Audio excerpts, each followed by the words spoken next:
So today we're continuing this conversation that we've been having the past few weeks on reincarnation. Now, we've already been going through the idea of the root souls. Last week, we spoke about purpose. This week, I want to get into some specifics. I'm going to call it individual personality. Individualized sparks of the soul that a person connects with in this lifetime become their own soul in this life and in the next. So one of the questions that a lot of people ask about purpose and living in this world is, what does it mean? So I fulfilled my purpose. What happens to my soul? It did its job here. Is there any continuation of what my work is and has done in this lifetime?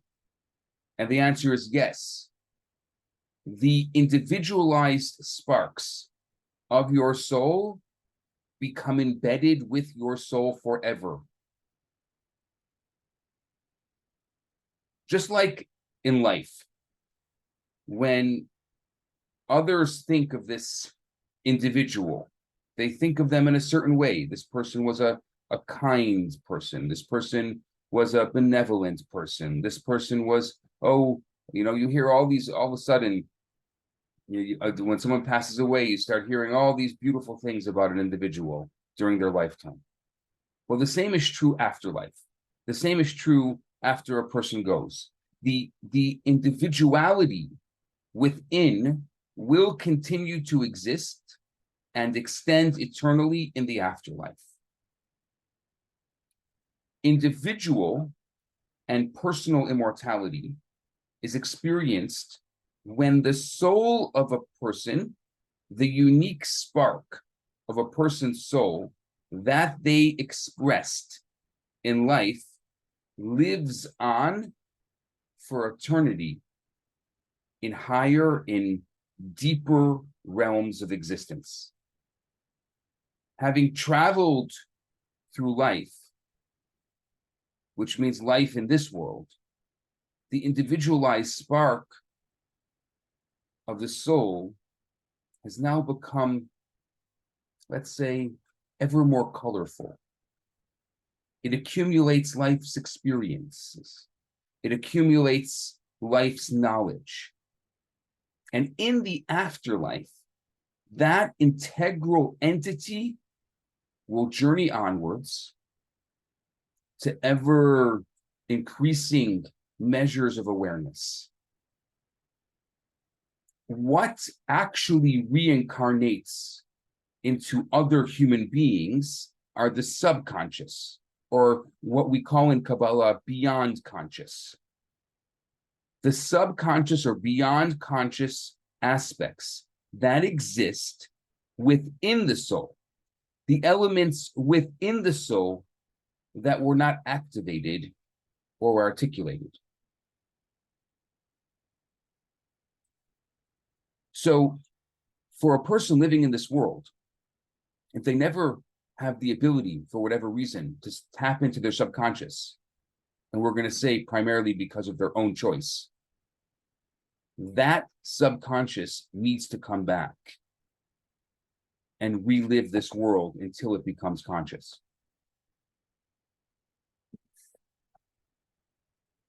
Nothing is reoccurring.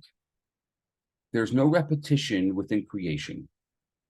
There's no repetition, which means each person who lives in whatever time they live is born with the potential for a radical new expression.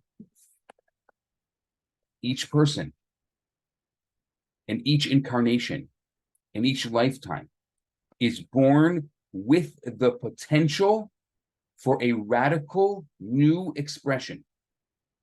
The innate individuality, the spark of soul that fashioned the person's uniqueness That spark does not reincarnate. It will never reincarnate. It is yours. It is unique to you. Who's the you? The you that is in this incarnation, the you that is here in this world right now during your lifetime. The individual spark of a person, the individual purpose, the individuality of a person, what makes you and I unique, what guides us,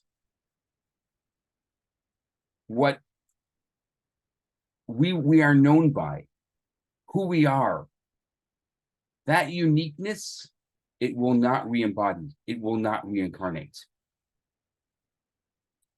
Perhaps there's parts of our subconscious that we are not able to tap into during our lifetime for whatever reason.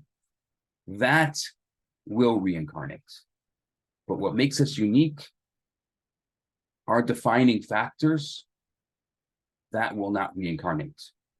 What reincarnates are the aspects of the soul that a person had little experience with. The elements of the multifaceted soul energy that we have little association with.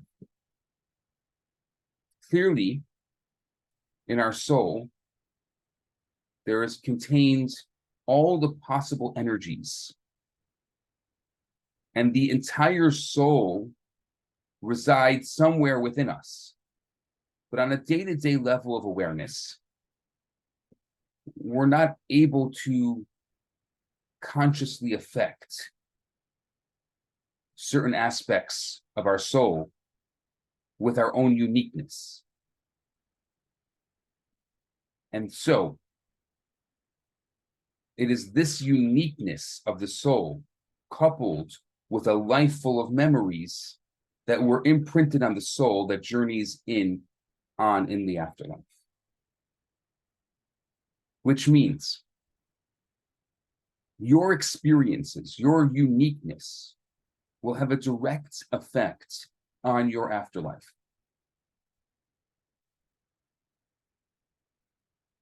The soul divides itself in the afterlife just like it divides itself during the lifetime.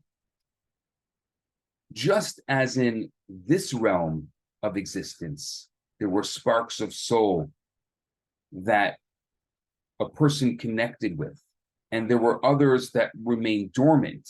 In the afterlife, this very same phenomenon continues. The sparks that were consciously activated in our souls in this life will remain within us in the afterlife, while other sparks will reincarnate and gradually become individualized souls for other people, which means there's parts. Now, I'm not saying that you shouldn't tap into your subconscious. The best is to tap into as much of our subconscious as we can.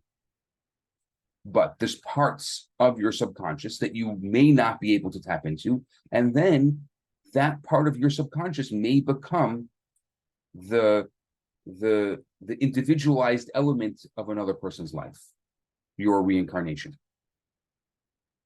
The unifying factor between all these incarnations is that collectively, all of the different versions of you constitute one soul, meaning that there's an overarching thematic interest, a goal, a drive, a propensity that can be found in all the manifestations of your soul. So if you were to be able to have a bird's eye view of all the incarnations of your soul, you will see there's going to be a string of purpose that kind of goes through. That particular soul has a series of purposes that are very similar. So your previous incarnations and your future incarnations will have similar purposes to you, though perhaps different. Remember, we spoke about this before, that souls stay within families, that souls stay close by. And so another incarnation of the same soul will have there's particular reasons why it'll stay within the family. Not necessarily that we share sparks, but rather it shares a similar purpose and what we do, which means during our lifetime, we have complete free choice. We can tap into the subconscious or not tap into the subconscious. We can care about it or not care about it. All those elements and what we're able to accomplish during the years of our life are going to affect A, our afterlife, and B, the way that we're reincarnated. Picture a tree, for example, with multiple branches. Each tree, though it has multiple branches, has one root, but the branches extend in all directions. So each of these individualized souls share the same root, and they're in essence part of a continuous unfolding field of consciousness, one soul. They're all one root. And that one root will unravel and become apparent through the course of many lives as the individual spiritual energies are activated by different individual people. Same root, different branches.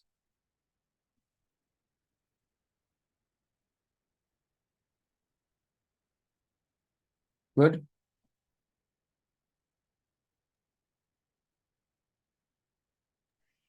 Now, somehow I think you lost me on that last part with the root and the branches and us and... Which means the soul is one. The soul is one, it's eternal. It's past, present, and future. It's not confined by time and space. Okay, yeah, I get so that. That's the roots of the tree. The branches are going to be the different incarnations. They're the same tree, just different branches. So your incarnation, your life is one branch of your root soul. And there will be other branches. There have been branches before you, and there will be branches after you. But yet they're all interconnected. They're still part of the same root soul, even though perhaps it's your soul that's manifesting itself the way it is during your lifetime. Okay. And there will be a similarity in the purposes of the different branches because they're part of the same root. So different people's lives, as they incarnate, are going to have different purposes, but similar purposes. But is that how it... I'm sorry, go ahead. I was just going to say they may build on one another. Yeah, please. Is that how groups like this, where we have this, I want to call it unique interest in this topic, and we keep coming back, is that part of our, it's not uniqueness, but it's part of us, what draws us together as a group? So I'm trying to relate that again to the branches and the root souls. We're now, what is this, class 48 of this deep dive, something like that. Cheryl, you've been to most of them, or maybe all of them. Do you find that you're looking at things differently as a result of it? Absolutely. So that is tapping into a part of your subconscious that somebody who perhaps didn't desire to be in this class and didn't spend the time that you're spending on, they still have the same soul, their own soul. They still have all of these things still exist yet. And that's why education is so important, right? So now that you know what you know, you're able to tap into a deeper part of your soul as a result of it. There's a lot of people who choose that in their lifetime. There's a lot of people who don't choose that in their lifetime. And that's a free choice. I guess I was asking about, because I know with your matchmaking, you talk about similarities being more important than differences. And here we have this commonality or similarity of interest. So do you think our souls, when we die and reincarnate. We'll come back again as this little circular group doing something else. It's very possible. It's very possible. Souls connect for some reason, especially those of us who are in this group on a regular basis. There's a reason why we connect the way we do. There's something very special and unique about that. And souls do stay in those groups. It could be that, I'll tell you better, it could be that I probably wasn't on Zoom, but in a previous incarnation, we also had this group. And today, what I love about technology is today, it's not only us in a particular space, we can be anywhere, and we can even have missed it and listened to it later, and we're still part of the same group. So the beauty of technology has allowed perhaps souls to access more of the subconscious than ever before. Really, there's no excuse today not to access the subconscious, because the information and the ability to grasp that information is available in such a way that's never been available in the world before. So it's really special. I think that we live in a very special time, really. Mom. Could we describe, there's a couple of things. Could we describe something like this group as a leaf on one of the branches? Because it seems like there's a lot of groups we belong to on that one branch. A leaf on a branch, yes. But I don't like the leaf on the branch, because my tree and your tree, each having a leaf, can't be interconnected. I like a better analogy than that, because there's an interconnectedness of the trees. So I think we have to leave I was just using the root soul as an example, but that we need to think of another analogy that can show interconnectedness. So the leaf, the problem with it is that how do the two trees connect? There's really no way for two trees to connect. Well, let's think of something else that could connect. And that's really what it is. It's our destinies being aligned with each other based on our free choice. We all had the free choice to be here today. A lot of other people knew about this, but for whatever reason, and probably good reasons, didn't show up. But those who are here with us and spending this time with us, there is an interconnectedness of destiny that happens as a result of it. I think, Rabbi, that trees do communicate with each other through the roots. I'm get more clarification. Tapping into the conscious. The way I see this world is sort of in the subconscious, like we're in a subconscious world, whereby our thoughts, feelings, and actions impact the other.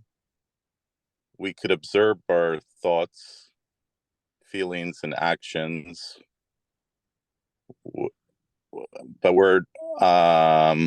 but those thoughts, feelings, and actions are more important for that connectivity that between one another. Right. So definitely on a thought level, it's interesting because in the world at large, people say, oh, well, your thoughts are yours. In Kabbalah and in Jewish teachings, our thoughts are ours, but they're actually garments. We call them garments of the soul. Thoughts create. Thoughts are interconnected. So what you're saying is correct. I wish we had an analogy. I'm going to think about it over the course of the week, because as you know, I think about these classes a lot and kind of building analogies, because I think it's important. The roots, your analogy of the trees connecting that way, it's not, yes, it's true. The roots do connect, but I'm talking about us. How to, and I think what Mom was asking was this moment in time and space that we're having right now, how does this interconnect? And it does. I think it's, you learn it from the ecosystem, how trees actually communicate with one another. Yeah. We're action, through our thoughts, speech, um, we decide to come, we decide, we make a decision, and that's how we communicate and influence one another. Yeah. I'm trying to think of how that would manifest itself today. So yes, we're all interconnected. It's not by chance. We don't believe in chance. It's not by chance that we're all here today. And the fact that we're here for a specific purpose, for a higher purpose, that we're trying to tap into the subconscious, that we're trying to tap into the spiritual, is very, very powerful. There's a That's reason the one. why, yes, A question is, what do you mean by tap into the subconscious? which means there's a parent and there's an inner parent. If you look at Jung, he would call it the shadow. There's a part of ourself that is not on the surface. It's not here. That part of ourself that's not on our surface is very important for our purpose in this world, because we need to tap into that. There's a lot of different ways of tapping into that. There's many different spiritual practices. There's even within modern psychology, there's a lot of different practices of tapping into that. Through speech, through thought, through actions of different sorts. Part of our purpose in this world is going to be tapping into a particular part of our subconscious, or parts of our subconscious, allowing our subconscious to become conscious. Okay. I think based on what I was saying before, that everything we do, I have to think about this too. Yeah, no problem. Okay, thanks. Any other questions? I do. I have actually, just a little experience with a question. So, Rabbi, a long time ago, we kind of dipped our toe into this. This idea of integrating all the parts of the soul that need to be integrated, eventually in all the lifetimes as they accumulate. And I remember we talked about that in relationship to how we interact with other humans in our life, be it family, friends, husband, children. And it was that lesson that inspired me to get back in touch with my father 3 years before he died, approximately 2.5 years, because of this lesson that you taught. This idea that whatever we leave unfinished, we will probably finish later. Different incarnation. I got that message. So, first of all, thank you, because you inspired me to get back in touch with my father, which was beautiful. Few years of our relationship. And I also am sure there's some unfinished business there. So if I'm understanding, not only is it the individual soul that is charged with integrating what's beyond consciousness, but it also has to do with relationships and things that we learn from each other that need to be integrated. Yes. Yes. Even more so. It could be, using you and your father as an example, that your two souls came into this world and experienced a similar disequilibrium that they did in a previous incarnation. And once again, your two souls were faced with exactly the same challenge. And one of you, in this case you, had to reconnect and be able to deal with the unfinished business. And then, well, in this case, your father's soul was able to fulfill its purpose in this world and leave this world. But it was waiting. It's very possible. Sometimes I wish we had that bird's eye view, but then other times I'm like, no, we need to do the work. If we had the bird's eye view, it would be obvious to us. But these kind of little sparks, these little glimmers, they help us really understand that we're not isolated people in an isolated time. We are part of a much bigger picture. there's a big issue. I would say it's a pandemic that's post-pandemic, and that's the pandemic of loneliness. One of the reasons, so Chava, that you and I and so many others are so connected and focused on helping people find one another through romantic relationships, is because there's a pandemic of loneliness. People are really lonely, and the first statement I would say to someone, even before they have to find their person in this world, is that you're not alone, that you're interconnected with so many other souls and in so many other times. It just happens to be that you are limited to time and space right now, and all you can see is time and space, but there's a lot of other things that are going on in this world that you can't see.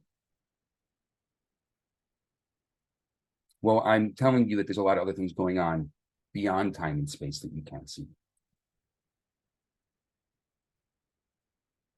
And it's very possible that your soul had been challenged the way it had been challenged and did not successfully, that perhaps you and your father, those two souls, left this world in a disequilibrium.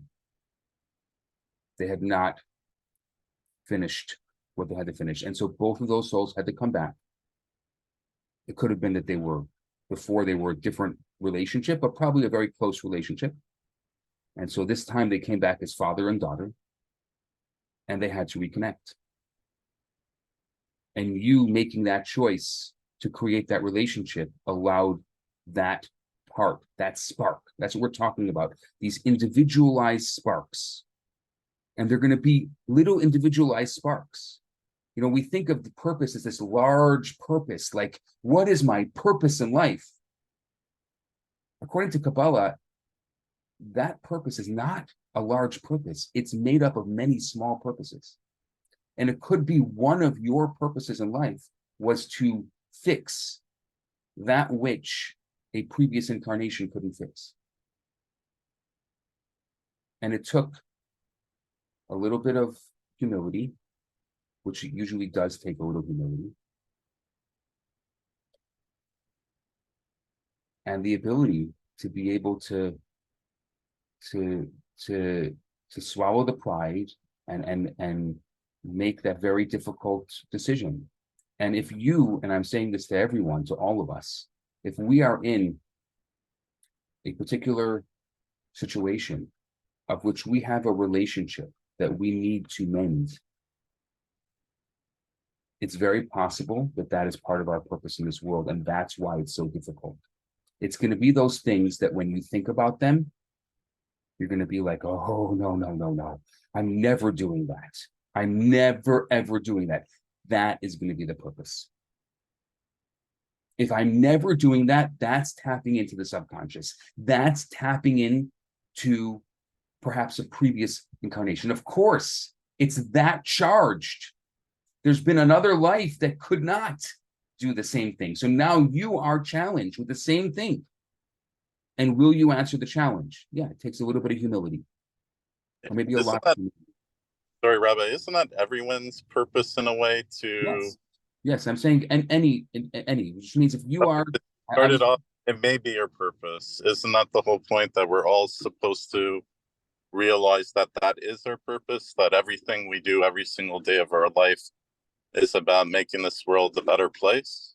Yes, and we often think that our purpose is this big grandiose thing when it's a series of small things. That's what I'm saying. And so more than making this world a better place, what you're saying basically, it's more than making this world a better place, because making this world a better place is a very broad statement. I want to make the world a better place. Okay, where are you going to start? You know where you start? You start at home. Yeah, the point is you can't do it on your own. You need... No, but more so, a peaceful world starts at home. Sure, of course, yeah. If you want to bring peace to the world, if you want to make the world a better place, start with the people who you are at odds with. If you are at odds with someone. And if they won't, if you try to reach out to them and they won't respond, try again. Try again. I'm saying, Rabbi, even if I do that, or if someone does that, they may not be, the world isn't all awake at the same time.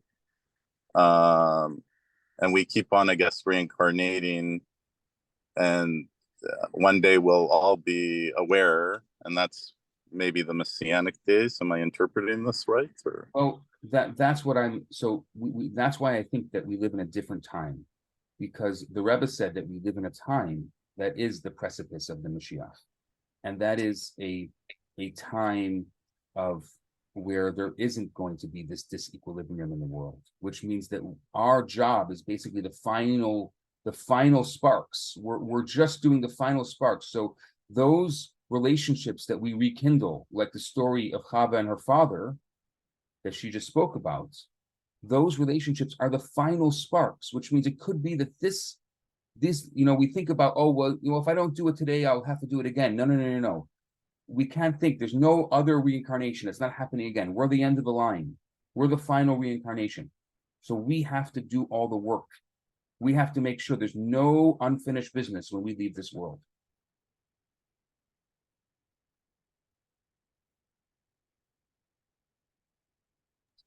yeah, I think, I hope. I mean, we're near the messianic days. I just think it's not all it's in our control, but it isn't in our control. It's um,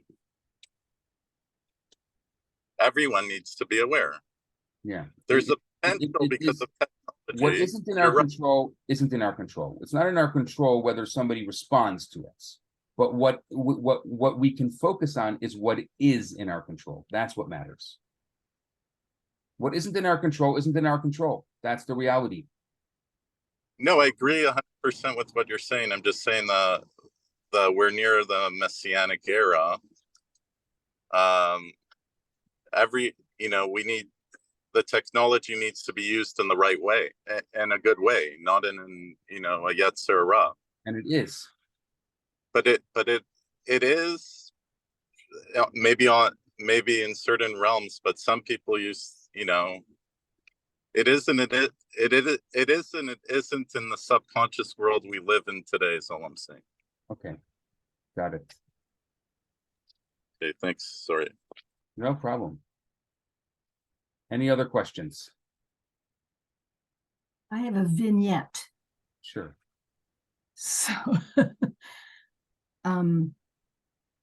so about 33 years ago, I met somebody and instantly, he was a very good friend. And one day in that instant, I knew that we had a connection, deep connection. We tried it, it didn't work out. And now 25 years later, we're together, which is interesting because we had to go through other things in order to bring this connection into our lives, which I'm trying to understand about that. And I think it's because there were things that we had to go through. We weren't ready. I wasn't ready to have that final connection in my life, like Hava and Barry.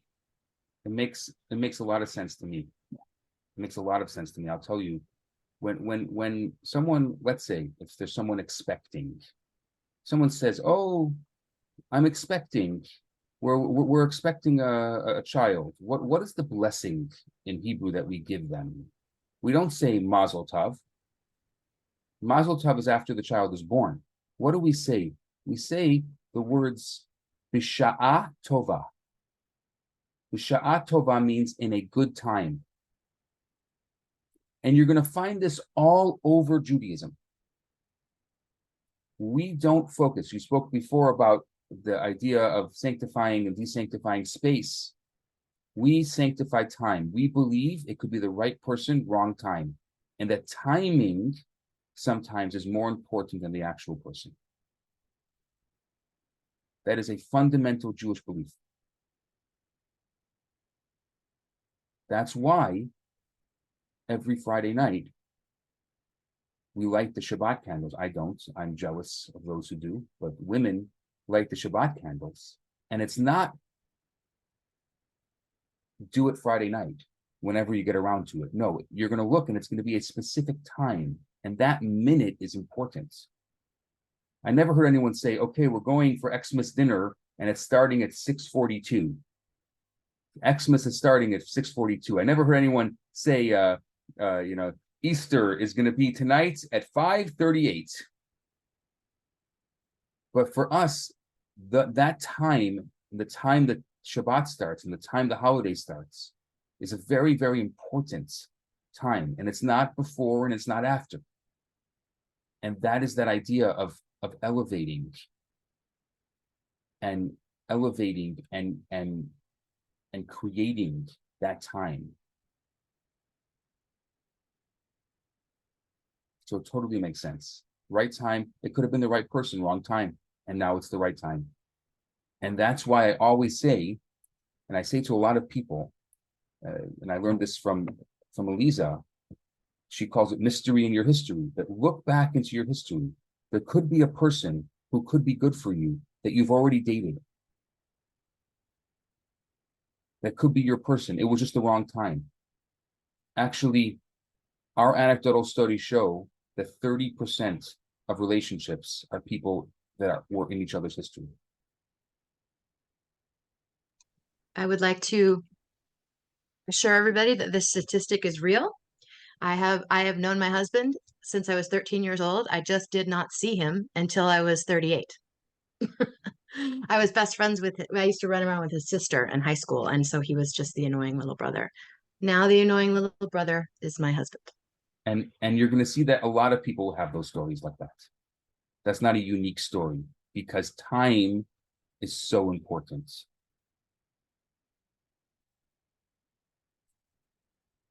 Okay, we are speaking of time. We're coming to us. Let's go for golden nuggets. Mom, why don't you start today?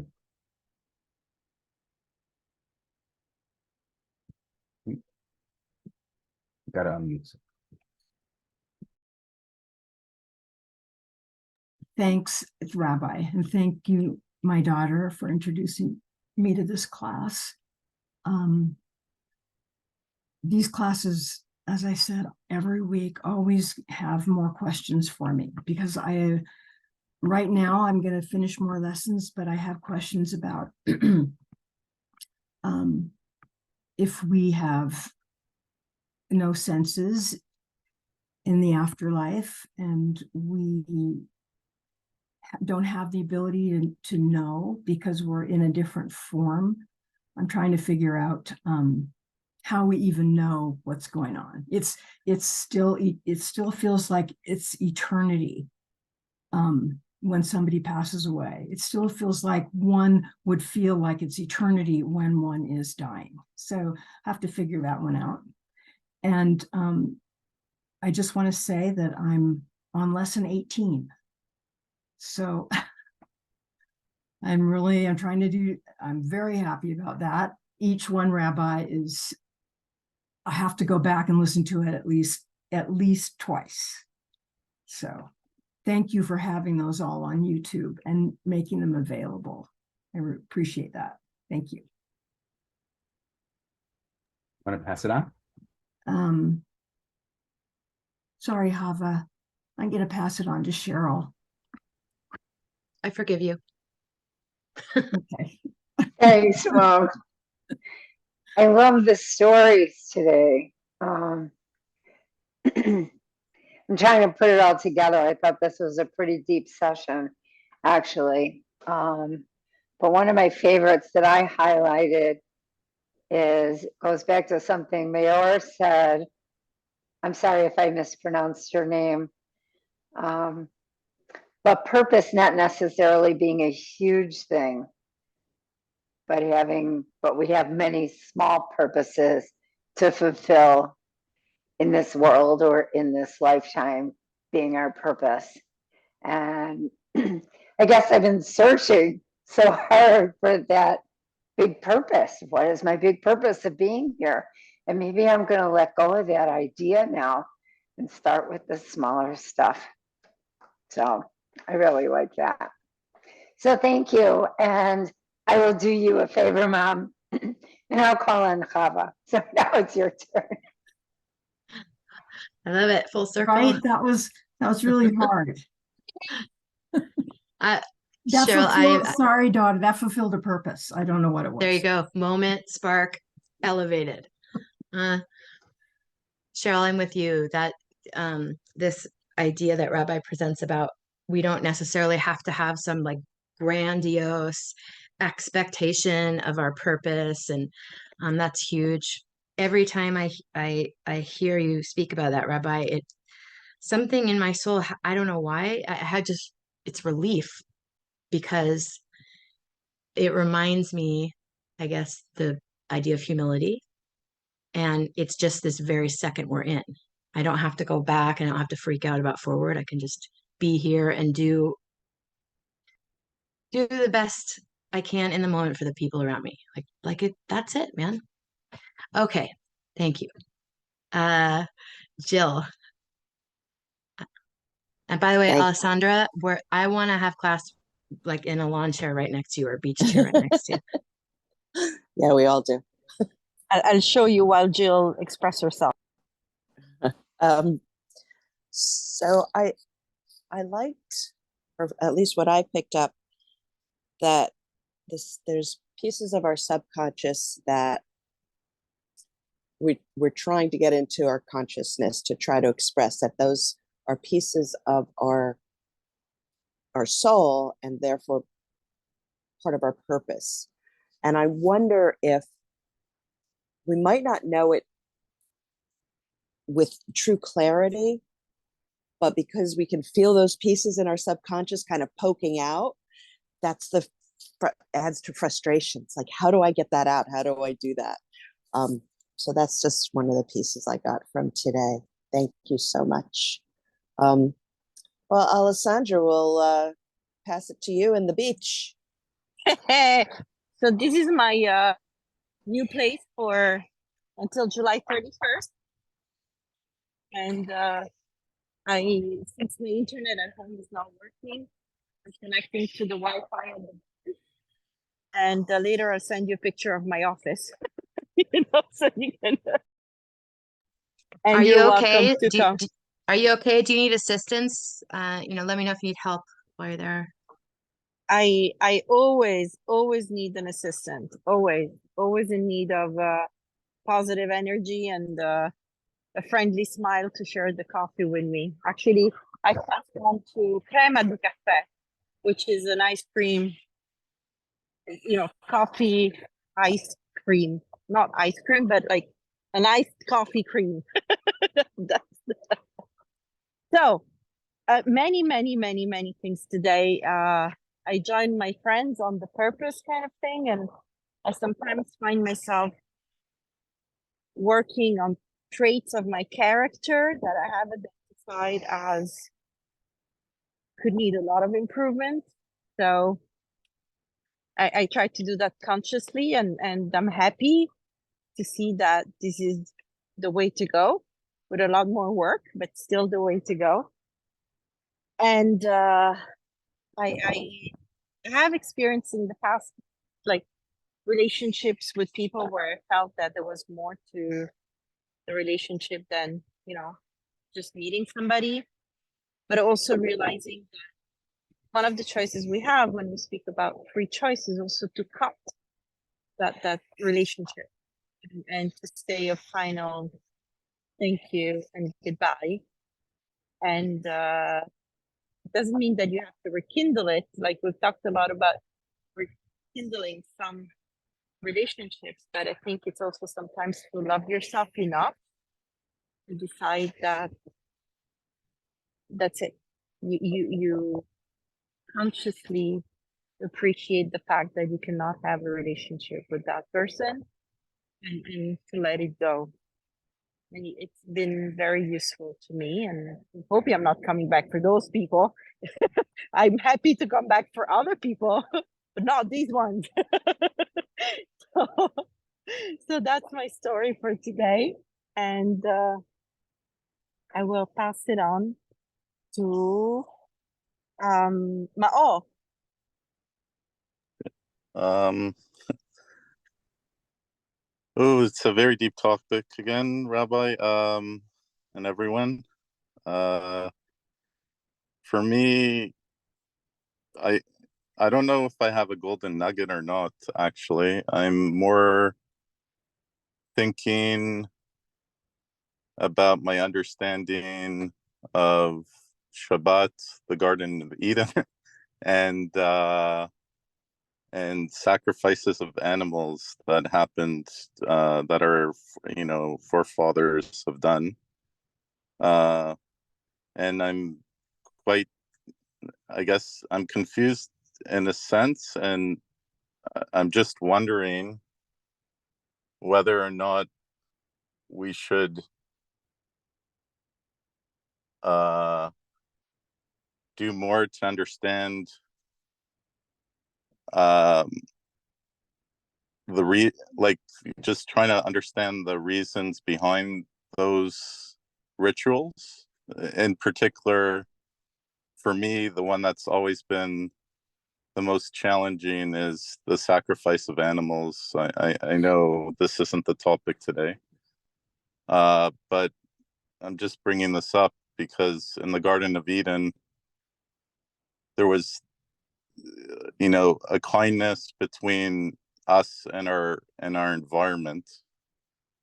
And when we were taken out and we started to till the land and we knew the knowledge, the good and the bad, which is our technology, it removed us from that awareness. And right now I'm like in a outdoors looking at trees and the stillness of trees and how they communicate with one another, and they don't have that technology that we do, yet they're so peaceful. Anyways, those were my thoughts. Or do you want to pass it on? I was driving, so I'm not aware of the list, like who's Okay. left on the list. I'll pass it on to Jenna. Hello. Also reporting from vacation in Tel Aviv. I have you in Israel. A few nuggets from today. One, like so many people said about mission being reuniting small sparks and not necessarily a big spark connection always. And I also makes me think I used to live in a place where I would exit through the service entrance a lot, and the door opened towards you, so you couldn't see beyond. And I would often jump if someone else was standing outside when I would leave. And so I came up with a mantra and it was sparks, just to tell myself, if I do see someone outside, they're just a spark. It's not something to be afraid of. And that really helped me. And also a second nugget is considering what are those relationships in my life that need healing, and sitting with that to analyze. Julianne. Thank you. Thank you, Jenna. There were two things that have stayed with me today. It still says, Jenna, on the screen. Can you hear me? Can anyone hear me? Yes, we can hear Yes, you. we Yes, can hear. we can hear you, Julian. Thank We you. can hear you. Yeah. Thank you very much for telling me. Yeah, so that there were two things that have stuck with me from today. One is at the end of the conversation, and one is at the start. The end one is shorter, so say that first, which is the thing about having already met one's soulmate but not realised it. As far as I know, I can't really relate to that because the town that I grew up in, all the people my age left the town when they became students and never came back. So it could be there's people I've just never spoken to when I was like an infant or something, because the Jewish school wasn't for many years when I was a child. Maybe my brother had more years there, but I only had a couple of years there. There was the Cheder, but I don't know. I don't remember speaking to any girls at the Cheder. I don't know why particularly. More at the Jewish school. But that said, when one of my friends went to London, where a lot of people went after university, I met a girl at his housewarming party, but he didn't know who she was, and so wasn't able to ever see her again. So if it was her, I didn't have a chance to see her again. But the other thing that stuck with me was from the start when we were talking about, or Beth was talking about the things coming back again, but that also seemed too different to something that I'd heard, and I've sort of tried to understand it. And I've typed in the chat the thing that I heard previously that someone sent me about things coming back and reincarnation, but literally applied to everything. But the way that I kind of resolved it, the only way I could resolve it is if it's the things that haven't been explored, the things that are hidden, which come back, but the system or process maybe is that everything comes back, but maybe the content is that which is new. So I don't know whether people wanted me to read out the passage I put in the chat. It's up to you either way, but it would help anyone that hears it on the recording. So should I just read that out so people know what I'm talking about? Please. Sure. So back in April or May, a friend sent me a passage which it says Sichot Haran, chapter 40. I can't tell you what that is because I don't know what the book or the source is. I've never heard of the name since. But the passage says, know that, in fact, the world is a rotating wheel. It is like a dreidel where everything goes in cycles. A person may become angel, an angel may become person. Head becomes foot, and foot becomes head. Everything goes in cycles, revolving and alternating. All things interchange, one from another and one to another, elevating the low and lowering the high. This is because all things have one root. All creation. Oh, did someone say something? All creation is like a rotating wheel, revolving and oscillating. At one time, something can be on top, a head, with another on the bottom, a foot. Then the situation is reversed. Head becomes foot, and foot becomes head. A human changes to an angel, and an angel becomes a human. So that just seemed like ultra reincarnation, that everything, I mean, it even goes in ideas and philosophies, that ideas and philosophies come back. But how to reconcile that with what we said? But it's the only way I could think that maybe the process is that everything turns, but maybe the content is new in some way from what Rabbi Bernath was saying. I don't know. Even more than that, something to even think about is the fact that sometimes you feel like you're on the bottom, but you're just a wheel and you will be on the top. So just wait. Wait for the wheel to turn, or turn the wheel yourself. But what about you were saying about the person, the uniqueness doesn't come back. It's only the uniqueness that didn't express that comes back. Right. That's right. It's only the part that wasn't expressed. So it's still the new content. It's so yeah. That's we're going to continue this next week. I'm not done with this. We're kind of building up from week to week, you're going to see how they're going to build into each other. I just don't want to give you too much information in 1 week so that you have some time to process it. Okay, well, for those of you who are enjoying wherever you are, enjoy, and think of us, and we will be back same time, same channel next We week. can't help but think of you. Really. Those Canadian Have a fire good day. things. Yeah. Jenna and all over. Alessandra, We think of you. Yes. definitely. We will still be on the same very beach next Thursday. I Enjoy. suggest a field trip. Try. Field Have a trip. good day. Yeah, field No, trip. it's no, it's not. It's like we're spending July in Italy with my mom at a beach house, and then we're Beautiful. doing a road trip in Tuscany in August. In August.